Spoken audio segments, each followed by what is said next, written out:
Turkey's Çanakkale might look like just a coastal city with a narrow strait, but it is located at the main junction bridging Europe and Asia, and therefore, in a sense, connecting the whole world.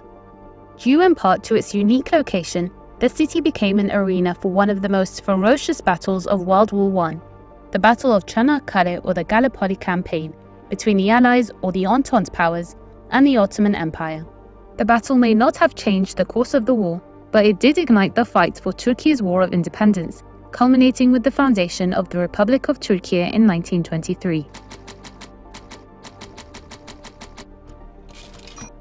The Çanakkale Strait is a vital waterway that separates Europe and Asia, while connecting the Aegean Sea to the Black Sea. It spans about 61 kilometers and has been strategically significant for centuries. It is located in the Gallipoli Peninsula, which had been part of the Ottoman Empire since the mid-14th century.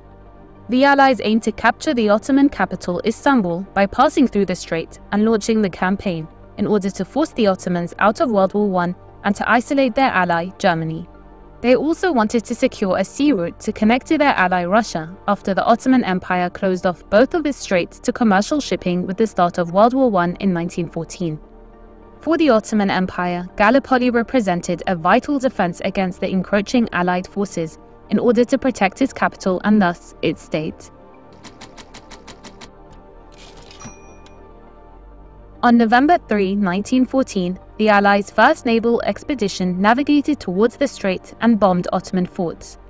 The attack prompted the Ottoman forces to strengthen their defenses, fortifying the peninsula with trenches, artillery and mines, and determined to repel any invasion attempts via land or sea. Masterminded by UK's then First Lord of the Admiralty Winston Churchill, who would later become the UK's Prime Minister in 1940, the British War Council decided to invade the peninsula on January 13, 1915. The Allies repeatedly bombed the Ottoman rampiers as the Ottomans continued to lay mines across the strait. On March 18, 1915, the British War Council decided on a joint operation of land and naval forces on British General Sir Ian Hamilton's command, believing that all mines were cleared out of the strait ahead of the operation. However, the Ottomans had a surprise planned as they laid mines after nightfall. Grueling naval warfare began as planned, while the Allied ships cruised towards the coast of Gallipoli. The Ottoman military launched an artillery attack, sinking 3 ships and damaging 3 others. The Royal Navy of Britain took a serious hit, one that historians say was the worst since the Battle of Trafalgar in 1805. Wildly underestimating their enemy, Britain and France suffered an unexpected defeat on March 18, after expecting to cross the Çanakkale Strait easily with naval force.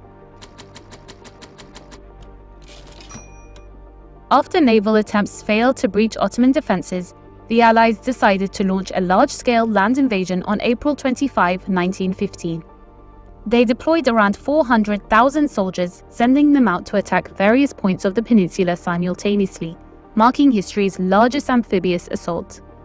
General Hamilton faced unexpected resistance from the Ottoman Fifth Army as his troops prepared to attack his first target. Ottoman defenses were well positioned, and with Hamilton's troops suffering significant casualties, their morale began to decline. Landing in Anzac Cove, Anzac troops encountered a fierce skirmish with an additional Ottoman regiment, dispatched by the 19th Division commander, Lieutenant Colonel Mustafa Kemal, who would later become the founder of the Turkish Republic. There he uttered these memorable words to his troops: "I am not ordering you to attack, I am ordering you to die." The Allies launched 3 additional offensives to occupy the peninsula between May and August 1915, and suffered defeats each time.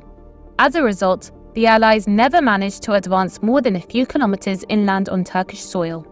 Ironically, the only successful part of the campaign for the Allies was the evacuation of the peninsula on January 9, 1916, marking the end of the battle and an Ottoman victory in protecting Çanakkale.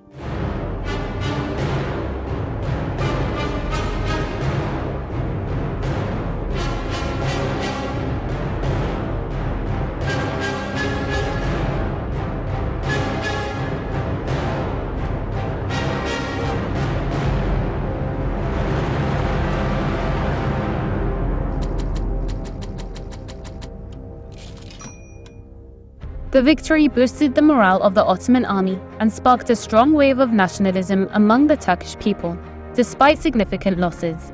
It also gave rise to the country's new leader, Mustafa Kemal Atatürk, who later led the nation in the Turkish Independence War and founded the Turkish Republic in 1923. For the Allies, led by Britain and France, the battle was costly and deadly. The fact that they were unable to reach Russia through the Turkish Straits contributed to the Russian Revolution in 1917. The losing side did see some positive outcomes, however. Despite the profound tragedy, the battle contributed to the development of national consciousness for two British dominions, Australia and New Zealand. They mark April 25 as Anzac Day in honor of their fallen soldiers, while Turkey observes March 18 as Çanakkale Victory and Martyrs' Day.